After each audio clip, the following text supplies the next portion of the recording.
Supreme कोर्टामध्ये या पद्धतीनं काही लोक गेले होते, याचिका दाखल केल्या होत्या, प्रभाग पद्धतीला विरोध केला होता, पण आता सुप्रीम कोर्टाने असा आदेश दिला आहे की ओबीसी आरक्षणानुसारच प्रभाग जे होते आरक्षण होतं त्यानुसारच निवडणुका ज्या आहेत त्या होणार आहेत. त्यावर निवडणुकीला गो हेड दिला आहे सुप्रीम कोर्टानं. मेचा जो निकाल आहे तो कायम ठेवला आहे 6 मेचा. मी माननीय सुप्रीम कोर्टाचे सर्वोच्च न्यायालयाचे आभार मानतो. महाराष्ट्राच्या 14 कोटी जनतेचं स्थानिक स्वराज्य संस्थेचं प्रतिनिधित्व ज्या जिल्हा परिषद, पंचायत समिती, नगरपालिका, नगरपंचायतमधनं महानगरपालिकेतून येतं, जवळपास 13,000 पोस्ट, 13,000 सीट्स या ठिकाणी सुप्रीम कोर्टाच्या निकालाकरता निवडणुका थांबल्या होत्या.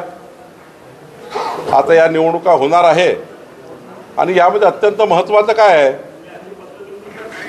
18 पगड जाती 12 बोलतेदार असलेला ओबीसी समाज, या समाजाला 27% आरक्षण हे जे कायद्याने आहे, हे कायद्याने आरक्षण या निकालाने राहणार आहे. जे लोक याच्या विरुद्ध गेले होते त्यांना चपराक बसलेली आहे आणि संविधानाने जसं SC ST करता आरक्षण राखीव आहे, ते आरक्षण बदलता येत नाही, त्या पद्धतीचं ओबीसी आरक्षण सुद्धा राखीव आहे 27%, ते सुद्धा यातून मिळणार आहे. खरं तर लवकरात लवकर निवडणुका व्हाव्या अशी 14 कोटी जनतेची इच्छा आहे, जेणेकरून हा जो ग्रामीण महाराष्ट्र आहे, महाराष्ट्राचा खरा ढाचा जो आहे, नगरपालिका, महानगरपालिका, जिल्हा परिषदा, हा ढाचा मजबूत करण्याकरता लवकरात लवकर निवडणुका झाल्या पाहिजे, याकरता सुप्रीम कोर्टाने पुढाकार घेतलेला आहे. मी पुन्हा एकदा सुप्रीम कोर्टाचे आभार मानतो. बरं, हे सांगा सर की या संपूर्ण प्रक्रियेनंतर निवडणुका कधी होण्याची शक्यता आहे? आता गो हेड दिलेला आहे, त्यानंतर निवडणूक आयोग आणि इतर सगळी प्रक्रिया, अंदाज काय वाटतो? ज्या पद्धतीचं आयोगाचं काम चालू झालं आहे, मला वाटत नाही फार जास्त दिवस निवडणुका लांबतील. साधारण निवडणुकीची प्रक्रियाच निवडणूक आयोगाने चालू केलेली आहे, त्यामुळं लवकरच निवडणुका होतील असं मला वाटतं. राजकीयदृष्ट्या ओबीसी समाजावर हा न्याय झाला नाही, काही लोक ओबीसीच्या आरक्षणाच्या विरोधी होते.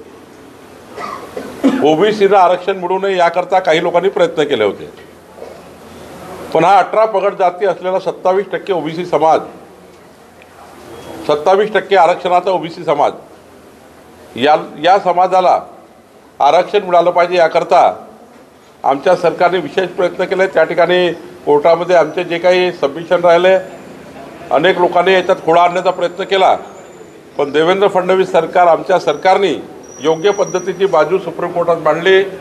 मधल्या काळात एकनाथ शिंदे सरकारनेही याची बाजू मांडली आणि शेवटी सुप्रीम कोर्टाने जे न्यायपीठ आहे, जे कायद्या अंतर्गत आहे, तोच न्याय दिला. त्याबद्दल मी आभार मानतो. निवडणुकीचा मार्ग मोकळा झालेला आहे का?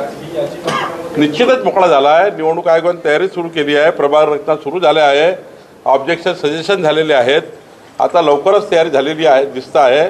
माझ्या माहितीनुसार राज्य सरकारही केव्हाही निवडणुका घेतल्या राज्य निवडणूक आयोगाने तर राज्य सरकारही तयार आहे. माननीय मुख्यमंत्र्यांनी जाहीरच केला आहे. आणि राहिला प्रश्न भाजपाचा, भाजप तर 51% मतं घेऊन सर्व नगरपालिका, जिल्हा परिषदा, पंचायत समिती जिंकण्याकरता उद्या निवडणूक झाला तरी तयार आहे. एक प्रश्न सर असा आहे, विकास कामं थांबलेले आहे, प्रशासक आहे अनेक ठिकाणी, त्यामुळे एकीकडे निवडणुका होणार, नवं नेतृत्व पुढे येईल.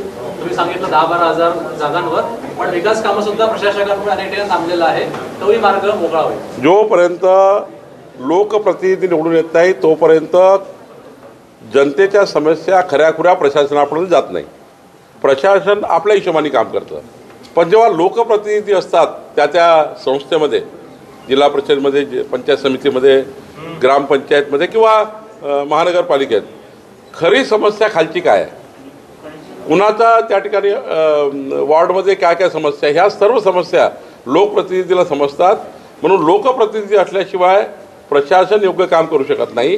आणि त्यामुळं एक मोठा किवास जो निर्माण झाला होता की लोकप्रतिनिधी नव्हते, त्यामुळे आता 13,000च्या वर लोकप्रतिनिधी मिळणार आणि ग्रामीण महाराष्ट्राला, शहरी महाराष्ट्राला विकासाकरता एक त्या ठिकाणी मोठी मदत जनतेला मिळणार आहे.